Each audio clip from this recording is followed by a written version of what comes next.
예, 바로 배우 박서준 씨입니다. 배우 박서준 씨. 게장집을 상대로요, 6천만 원 규모의 손해배상 소송을 걸었습니다. 이 사건 개요부터 하나하나 좀 살펴봐야 될 것 같아요. 박서준 씨 얘기입니다.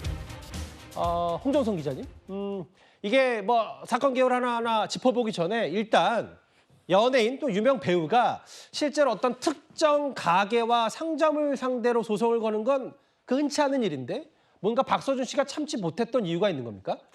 이유가 있을 만합니다. 왜냐하면 드라마가 2018년 방영이 됐어요. 예. 드라마 속에서 이제 여자 주인공의 어떤 가족들에게 마음을 얻기 위해서 이 게장을 맛있게 먹는 장면이 이제 촬영이 됐고 방영이 된 겁니다. 예. 그런데 그 1년 뒤에 이 업체에서 말하자면 장소를 제공했던 협찬했던 업체에서 이제 현수막도 내걸고 또 이제 포탈에서 검색 광고도 하고 이랬던 겁니다. 예. 그거를 이때 박서준 씨 측에서 확인을 하게 돼요. 예. 그래서 이거 검색 광고 중지해달라, 현수막 내려달라 했다고 해요. 근데 이때는 처음에는 검색 광고도 삭제하고 현수막도 내린 것 같았는데 얼마 뒤에 또 바로 다시 또 올리고 이렇게 반복했고 특히나 지난해부터는 이제는 연락을 해도 다시 그 내려주고 삭제하는 신용도 하지 않더라는 거죠. 그러니까 수차례 경고를 했었군요. 네, 5년간 경고를 했다는 겁니다. 예. 그래서 이제 그렇게 해서 이제 소송을 낼 수밖에 없었다.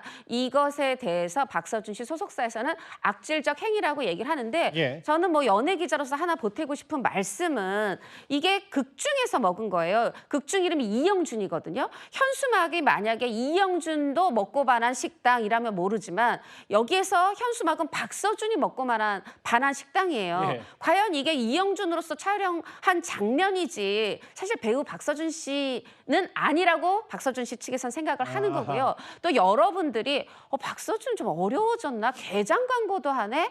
뭐 이런 식으로 음식점 혹자는 그렇게 광고 생각할 수 있으니까. 혹자는 이렇게 생각한 부분도 있고요. 그럼에도 불구하고 또 여기서 중요한 건 있습니다. 예를 들면 예. 뭐 이제 이탈리아의 영화 대부가 찍힌 그 이제 섬이 있고요. 시칠리아 섬에 가보면 그 결혼식 알파치노가 결혼식한 이런 장면에 가도요. 실제로 사진 하나가 없어요. 영화 포스터 하나가 없습니다. 예. 배우들이 초상권으로 허락해 줘야 거기에 걸 수 있거든요. 아하. 영화 속 장면이어도요. 예. 이런 부분들이 어떻게 보면 이제 점차 국내 엔터테인먼트에게도 이런 의식이 확산되고 있는 그런 모습으로 볼 수 있는 측면도 있습니다. 그러니까 예를 들면 그 홍정소 기자 말씀처럼 로마에 갔어요. 근데 이제 만약에 분수대에서 로마의 휴일에 오드리 헵번이 다녀간 자리, 우리나라 같으면 이렇게 입간판이 그렇죠. 있을 수도 있는데 네. 그런 건 애초부터 원래 잘못된 행동이다 이 말씀을 하시는 겁니까? 네, 그렇습니다. 그러니까 좀 더 지적 재산권, 인격권, 초상권 이런 것들이 그러니까 선진화된 곳에서는 좀 할 수 없는데 우리나라에서는 아직 우리가 음식 좀 또 제공해 줬는데 음식도 협찬해 줬는데 이 정도는 쓸 수 있지라고 업주는 생각했던 것으로 보입니다. 그러니까 이제 6년 전부터 지속적으로 경고를 했는데 악질 행위를 반복했다는데 박서준 씨 측의 얘기고 이미 이거 널리 공개된 사실인데 뭘 이걸 관행 아니냐.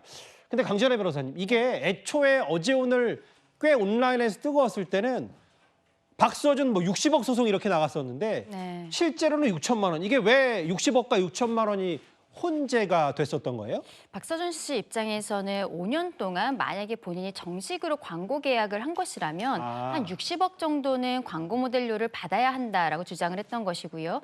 다만 이 가게가 그렇게 큰 가게는 아니었기 때문에 상황을 봐서 청구 금액은 6천만 원으로 한 것입니다. 다만 여기에 대해서 서울 동부지방법원에서 최근에 이제 1심 판결문이 나왔는데 예. 판결에서는 청구한 6천만 원 중에서 500만 원만 인정을 한 것이죠. 그 인정을 한 이유는 예. 조금 아까 홍 기자님 말씀해 주신 것처럼 이것이 가게에서는 그동안의 관행이다. 이렇게 협찬을 했었기 때문에 우리가 장소를 협찬했기 때문에 이런 형태로 뭐 현수막 게시하는 것은 괜찮다라고 이야기를 했습니다만 지방법원에서는 이게 그래도 본인의 허락을 받아야 되는데 박서준 씨는 5년 동안 내내 문제 제기를 하지 않았냐. 예. 이런 형태를 하는 것은 박서준 씨에게 초상권 침해 등으로 손해를 배상해야 된다라고 판결을 하면서 예. 500만 원 결정을 내린 것입니다. 알겠습니다. 이제 게장집과 이제 소송전을 불사하고 승소 재판에서 이긴 박서준 씨 얘기까지 저희가 준비한 9위였습니다.